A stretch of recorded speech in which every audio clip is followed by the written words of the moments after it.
Starting a company can be like riding a roller coaster blindfolded. There are going to be steep climbs and sudden drops, and a seemingly unending series of loops and turns. And just like a roller coaster, it's always easier when there's someone on the ride with you. Here at Bosses Who Brunch, we don't buy into the myth of overnight success. We cover the challenges, celebrate the successes, and hear real stories of what it's like to start a business. I'm Chrisella Herzog, your host, and I sit down with entrepreneurs over coffee or brunch to talk about their roller coaster ride through entrepreneurship.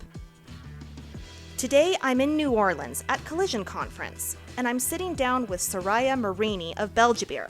Soraya was at Collision Conference pitching her Brussels-based company to investors, but she took some time out of the conference to have lunch with me at World of Beers.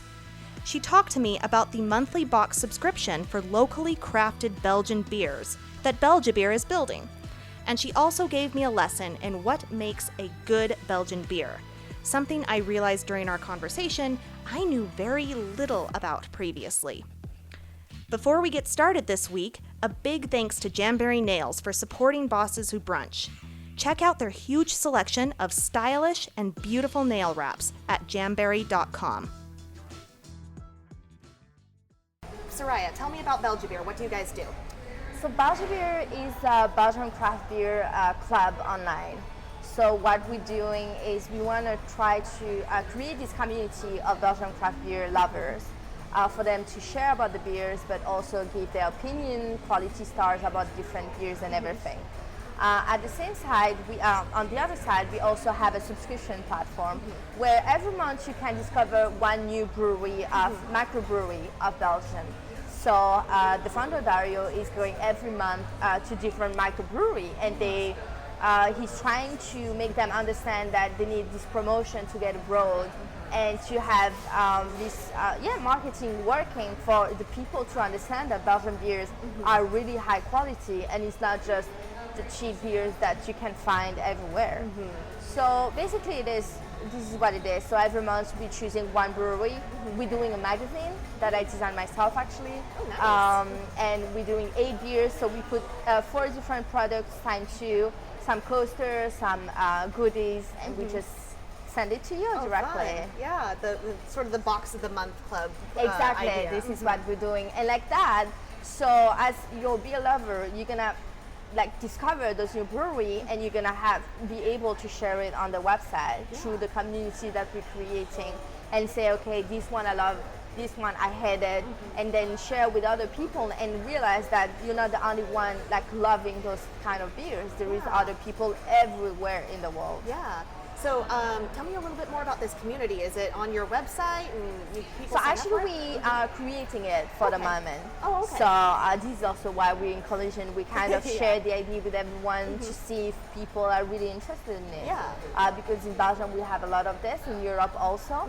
But so how it's going to work is because you're gonna be a subscriber to the platform, you're gonna have your own accounts, and you're gonna become a member of this community. And so every month, so with the new breweries, you're gonna be able to put a rate on it, quality stars we call them, and then your opinion on the beer, and how did you like it, with which kind of food can you pair it with, if you know, you did it, we had it that a month ago. A guy was sending us an email saying, okay, well, this one from Saint-Fayant, this was one of the brewery, was perfect with tiramisu, one of the desserts. So we kind of, oh, that's cool. Yeah. This is good information to know. Yeah. So yeah, the platform is coming. We actually have a brand new website. Yay. So in a couple of months, the community is going to be there. And we think it's gonna work, because as for now, the only app actually that is talking to. Thank you. Thank Our you. drinks just got here. Right. Oh, I got a picture of it, so I can put that up on the website with this too. So. Cheers. Cheers. Okay. Sorry, you were saying about the website. Yeah. So actually, as for now, there is only one app for the beer lovers. It's called Untap.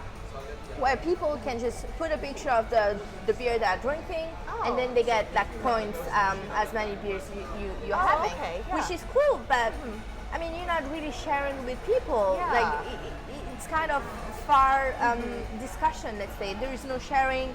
You just put like the rates, but then that's it. Yeah. So we really want to improve this, and as on the first phase, just limited it to Belgian craft beers. Okay. I love it. That's going to be fun. And so, as part of this community, you're also, you mentioned you were also going to try to work in food pairing recommendations with Yes, it. it is definitely.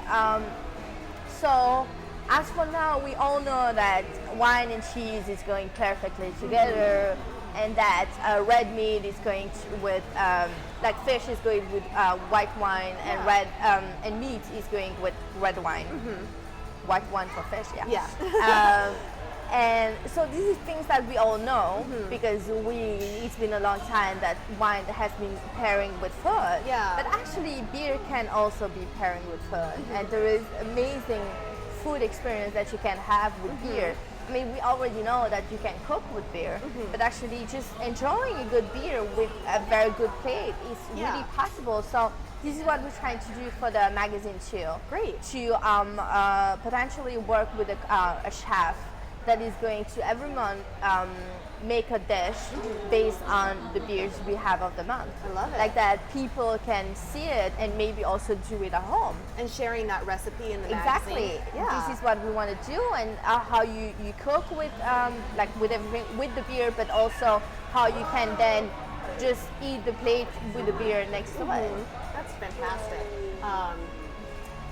I wish I could subscribe to it in Utah, but we cannot get beer shipped into the state in those sort of things, or No. any alcohol at all. Yeah, I mean it's very complicated. We've been struggling with the states. I mean, in Christmas we did a special offer for the states for the people like expats in Belgium that wanted to send the boxes to the state. It was working very well because we have good partners to do so.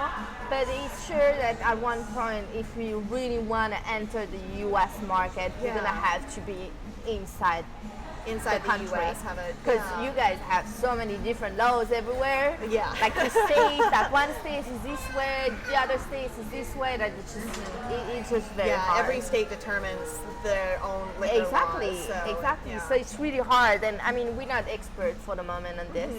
So we do shipments. That's why we did actually a special offer for Collision Conference. Yeah. So we do shipments, but for the moment it's very slow and very low quantity of boxes. Yeah. That's frustrating. Oh man. And so that sounds like it's going to be a lot of work trying to deal with all those legal barriers. It is. I mean, it is a lot of work, but at the same time, it's so worth it. Because the problem nowadays is that the small breweries are kind of really struggling to get themselves out there. Yeah. Because those big brands are controlling everything in terms of market, supermarket, and shipment is very important. It's very expensive for those microbreweries. So if we can help them to get this promotion and to get well known outside of Europe, outside of Belgium even. It's just worth it. Yeah, it definitely is. Definitely. So it's a lot of work. We're working a lot, but at the end of the day, if everything's working and everything understand what we're trying to do, it's going to be all benefit for everyone. Yeah, lots of room to grow, but It is. I have a lot of potential though. So right now you're targeting mostly on Europe, or what's your target market right now? So the target market is Europe, and especially like our neighbors country. So it's going to be our basic country is Belgium, France, the UK, Germany, Spain, and that's it. So this is like the main countries we're targeting for the moment. Okay. I'm actually going to move to London in a month or so to really properly open the market. Great. And having someone over there to kind of manage everything. Yeah. So we starting with this, and then on the long term, in 2 or 3 years, if we reach the numbers we want to do, we're going to uh, we're going to go try to do the U.S. opening, but then opening a warehouse in the Yeah. U.S. because like shipment from Belgium is going to be hard. Yeah, something So- where you can ship it to a warehouse and then distribute Exactly. from there. Doing B2B, so export the merchandise and then doing the box from there and, Yeah. and send them to the people. Dang. So yeah, I mean, we trying to. I mean, we double our revenues every year. Oh, wow. So since we started, when I arrived, we were doing good, but I mean, we doubled and tripled our number of visitors and also the customers that we have. Now we have approximately 1,500 clients every month. That's fantastic. And we are trying to double this at the end of the year, which is totally possible. Oh, yeah, I We believe just it. need to, I mean, have everything going because we're still a startup. So I mean, we are four in the office, 4 people with an intern. Yeah. And then we are 3 people in the warehouse. Okay. So I mean, having 3,000 clients means also a lot more packets, boxes. So we're gonna have to, I mean, slowly do the shipment to have more people. Yeah. Hire more people, which is going to be good for the city. Yeah. And yeah, grow in this way. What city are you based in? I didn't. In catch that. Brussels. In Brussels. Yeah, okay. we're in the center of Brussels. Yeah. We wanted to be in the capital. Like this was because it's very central. I mean, Belgium in itself is very small. You can go everywhere, and being in Brussels gives you also the help that you need and being able to be close to everywhere. Yeah. So you're pretty central to everything. Yeah, definitely. Yeah. So, you were telling me earlier, but tell me again now. How did the company get started, and how did you get involved in it? So the company got started in 2013, where actually it was pretty basic. So Dario was so the founder with his friend Paul. They were having a drink in a pub in Brussels, and they were kind of tired to always see the same beers on the menu because I mean those are sometimes good beers, but at the same time, it's always the same. How do you want a tourist to actually really understand what is the quality of our beers if we always give him the same one? Yeah. And he knew because he's traveling a lot and because he loves beer that there is so much awesome beers that we have in like small village in like the north or the south of Belgium that he was like, okay, we have to do something because those breweries are actually the image and the quality of Belgium. This is actually what we have to put in front for the people to really understand what is Belgian beers. And so yeah, they came up with this idea of box because it's like the concept of box subscription is very trendy for the moment. Yeah, it very much is. Yeah. So he started with the concept, and now it is where it is. I came in the story a year ago because they needed someone for the marketing and the communication part because I mean nothing was really happening, like strongly happening in terms of marketing and they needed someone because they were only 2 or they were 3 at this moment, so they needed to grow and this is where I came because I mean beers is so important in our lives in Belgium because we're so proud of us. Like because we know we have the French fries, we have the beers, and we have the chocolates. So I mean it was so Oh yeah, like huge if you ask opportunity. somebody what they know about Belgium, they're probably going to say beer. Exactly, and it was a huge opportunity for me because the concept is beautiful too, to be honest. Like working with those microbreweries is something cool, and you actually having an impact onto the society. So I came to the story, I started in marketing from the scratch, doing everything. Well, we had already like a so like Facebook and Twitter and stuff, Oh, but sure. we kind of tried to implement like really a strategy because we had nothing. So this is where I came into the situation, and now that Belgium, France is very well established, we're gonna do London to be sure, well Great. UK to be sure that like the concept is booming. Great. I love it. But at the same time, it's hard. Sorry to interrupt. no, you're fine. It's hard because I mean, you're still working with a bunch of guys in the sector. I'm not complaining, but at the same time, it's hard to make your voice heard sometimes because you have also this perception that women don't know anything about beers and don't know how to promote it when actually we know how to do this. We love beer, women drink beer. And so it's been hard, but at the same time so rewarding in what it's given. And even working with the breweries, making them understand that now like beer is not only for guys but for women too. And also actually meeting women that are brewing because we have bosses that are women in brewery. Like we call them the brewers. The brewers? Yes. That's great. And we want to put, this is what we did in March with Saint-Feuillant. We put the woman in front because she was the boss of the brewery and she's the one that has been managing and handling everything since the beginning. And there is no master of those one around. So it is good to put them in front to make like everyone understand, hey, the women are there too. So tell me a little bit about what you did in March, a little bit more about that. So in March, as it was the Women's Day, we wanted to put like a big strategy on this. So we came up with this hashtag, it was She Loves Beer, because we wanted to put the she really in front. We were so for this we kind of for the whole month in the social media we kind of put women in front. That's great. Like women drinking beer, introduce about women loving beers, having videos about women in a pub. I don't know.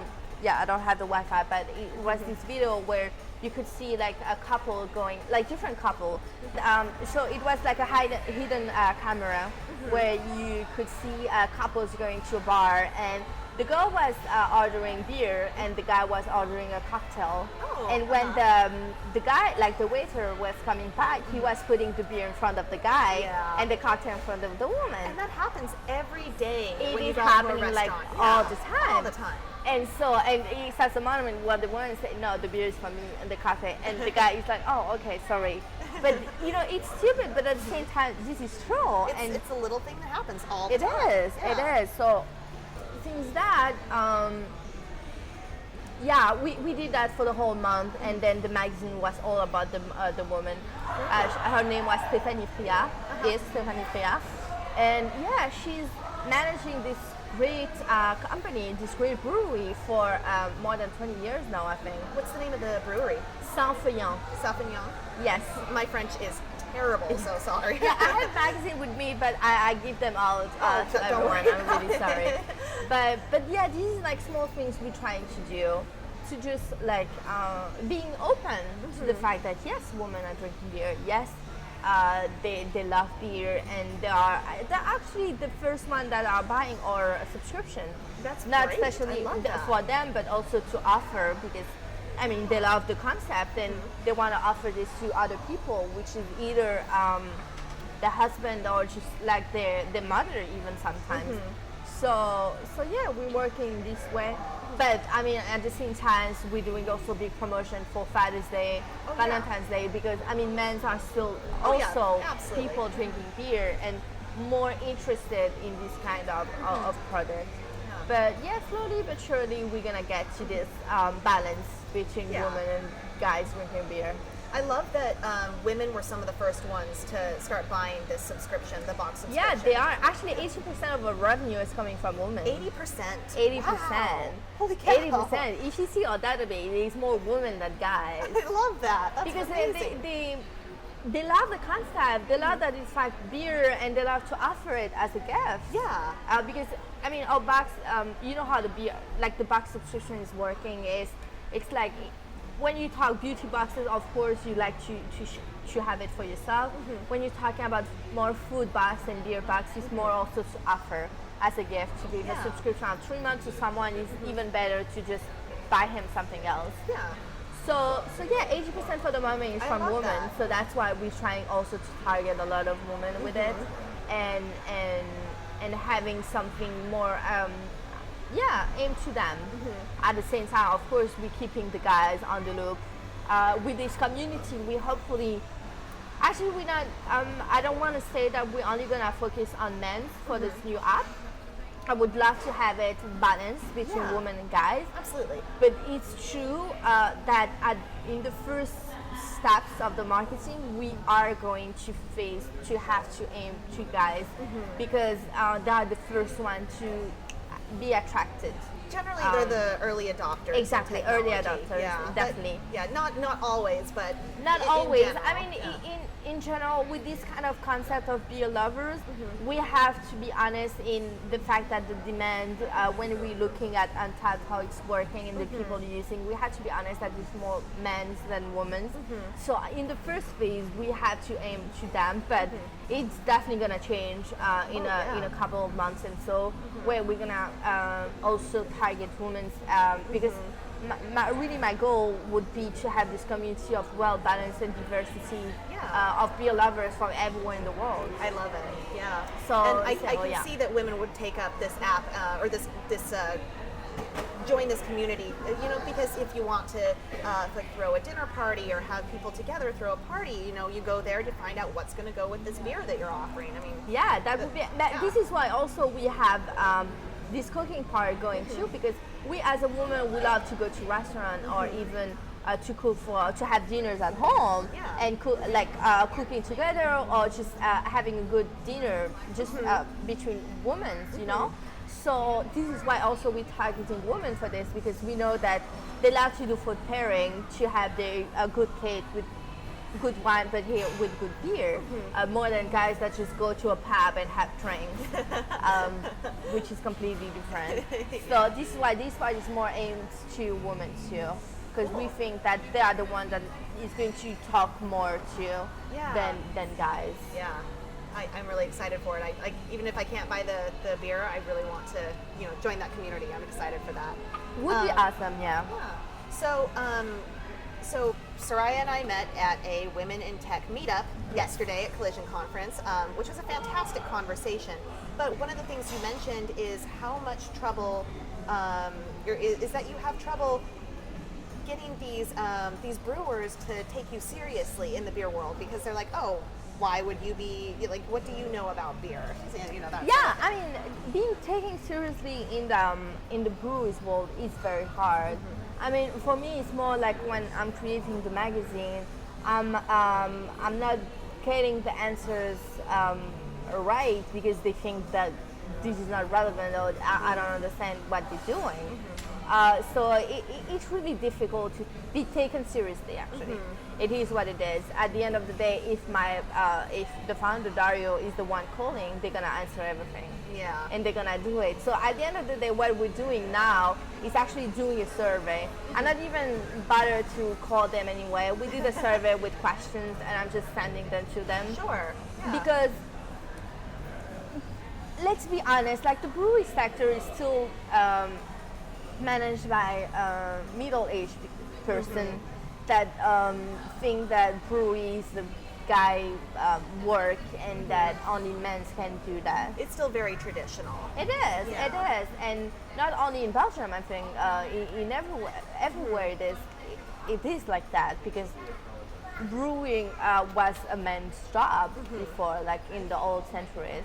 But I mean, I'm just trying to stay positive with this and not putting too much importance to this, because of course it's frustrating you, and you just sometimes you're just so pissed because you are calling them for 10 times and they're not answering, and then when he's calling, they're answering one like phone call. and that's Oh it, gosh. and you just like, seriously? So you just have to keep, you know, working at it and Yes, build that I mean, credibility.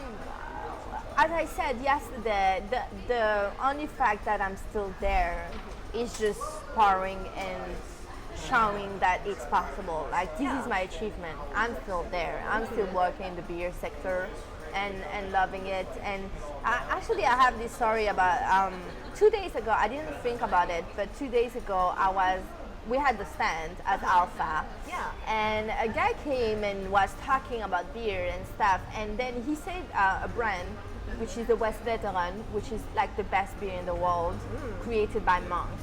But the way he said it was like in English way, so I didn't understand what he said. And he looked at me and was like, "Yeah, no, you're a girl. You don't know nothing about beers because you would have known this beer." He said that to you? Yes. Oh my God. And I saw him and I was like, "Wait, can you repeat the name?"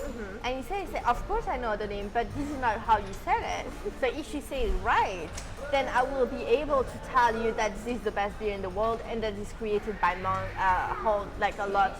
long time ago, and it's still produced by monk, and it's still not for sales because they don't want to sell it. There is no label on it." Oh, wow. Like I know everything about those beer, but the problem is like before making an assumption that I don't know anything about beer, maybe just pronounce it right. Yeah, to jump straight from, hey, maybe I'm not pronouncing it right, to, oh, you don't know anything. Exactly. He was like, "Oh no, you're a girl, you don't know anything. Where is the real founder?" Like, God.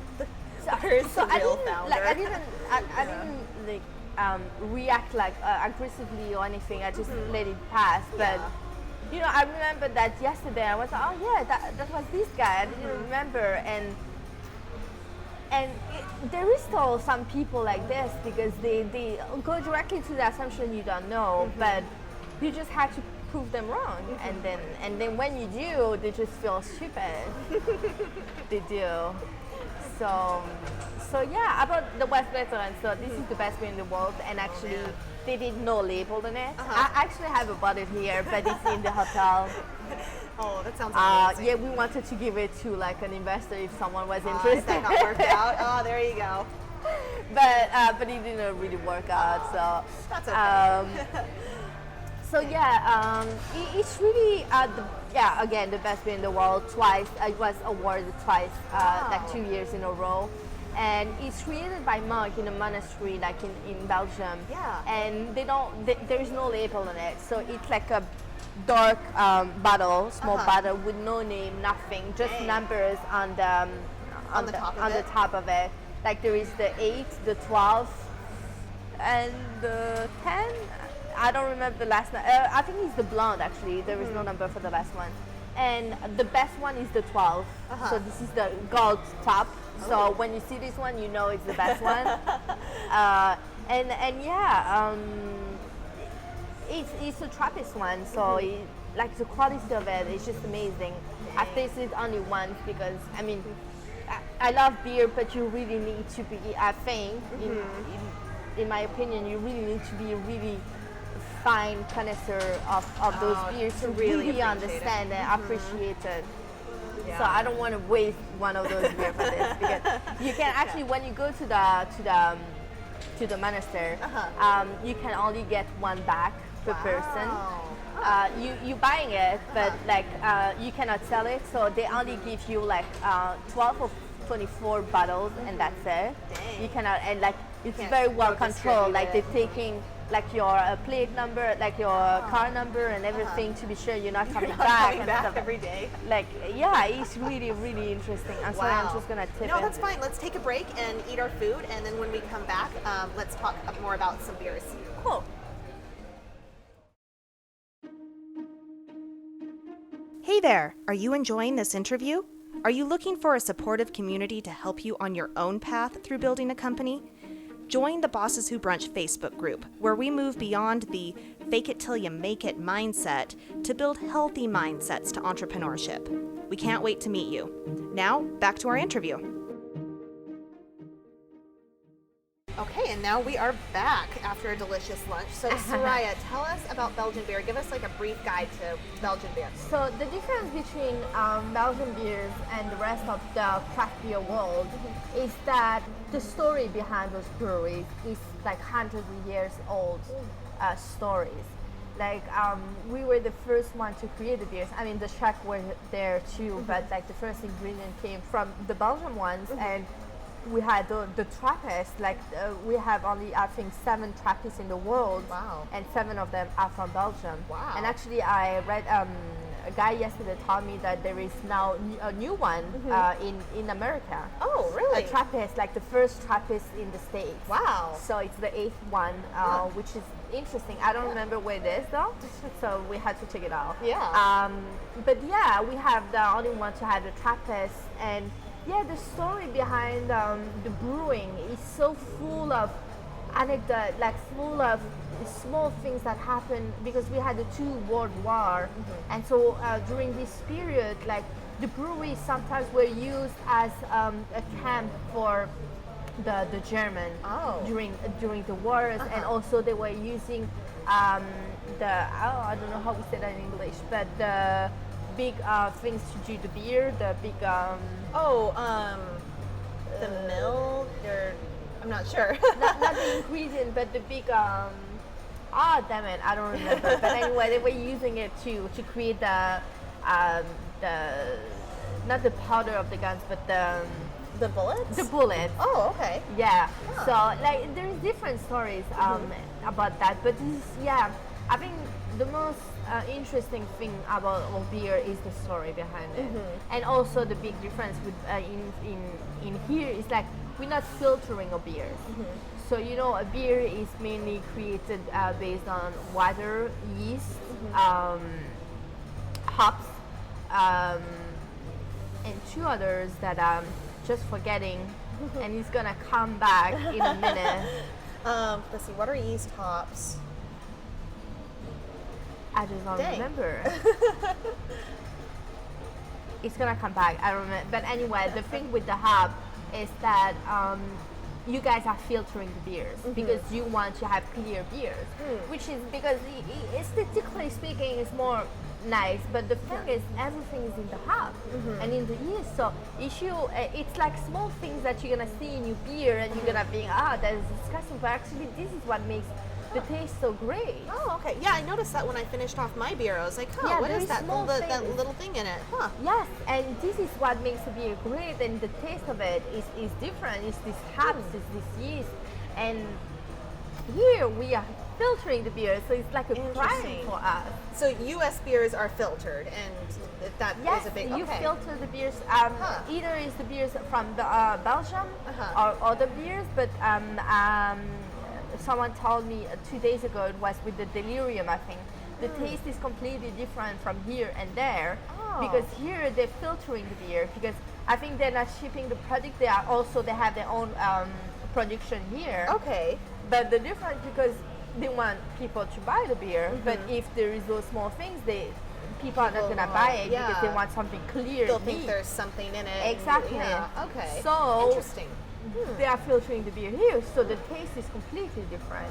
So you guys have to be careful with it. Yeah, find the right beers. And I mean, you had different beers. You had the bitter one, you had the sour one, you had the fruity one. Yeah. And this is what makes the beer great. It's like you have so many different ones that people don't even know about. Of course, we had the chocolate one.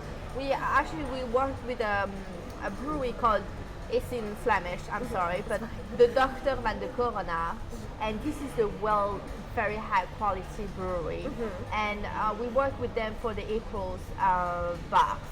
And it was they had like one with smoked vanilla, which is really really good, and then you had one which was only smoked, so they used like smoked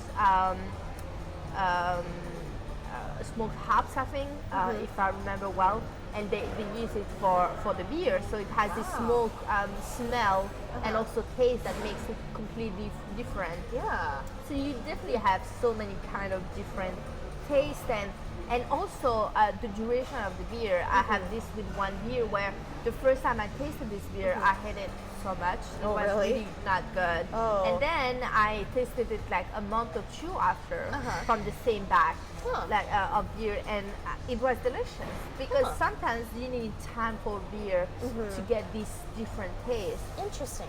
So it's all like every beer. It's even about the temperature. Temperature is very important.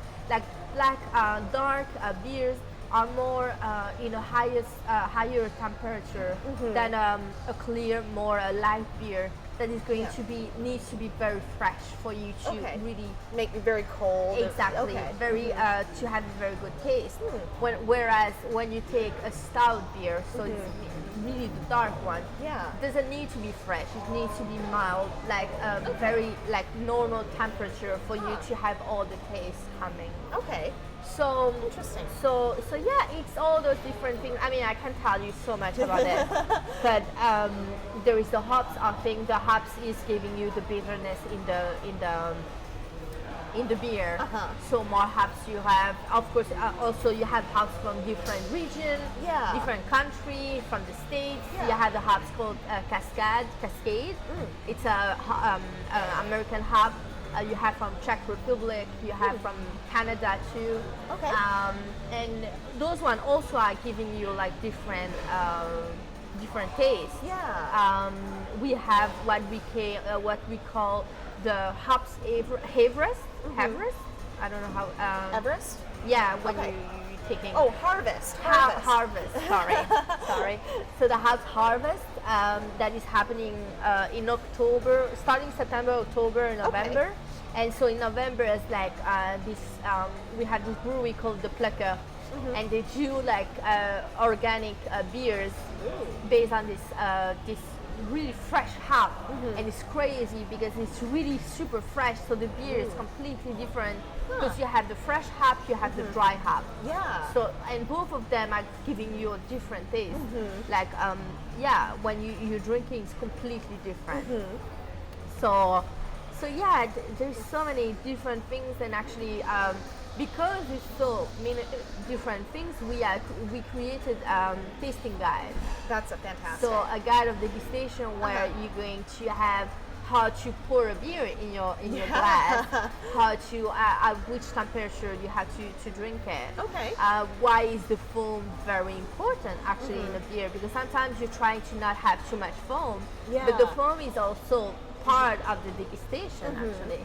And how to look at a beer, understand like the different color and what the color is meaning, and of course finally how you taste the beer, smell it also, because in the smell you're gonna have different things that you're gonna have in the taste. Yeah. So you need to sometimes see those different things that are going to make you understand where the brewery came from, why they made this beer.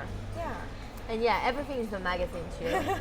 So I'm just bumbling. So we need to check out Belgibeer's magazine for the tasting guides. It is on the website actually. Perfect. So if you go on the website, every month you're gonna have the new magazine. Oh, that's great. That you can see, and also if you subscribe to our newsletter, you receive directly the guide of degustation as a PDF. Yeah. So you don't have to buy it. We're just giving it to. Oh, that's fantastic! Yay! Yeah. Okay. Well, I'm gonna check that out because, like I told you earlier, previously I was not a huge fan of Belgian beers, and I think it's just because, like you said, if they make it differently here now, if they filter it, I'm starting to understand why I probably didn't like it. But these beers that we had today are delicious. So it is. Yeah. It is. I mean, I guess they are importing those ones. I'm not sure yet. It needs to be checked. It's important. Fantastic. So that's great. It's important by it's made in pipettes.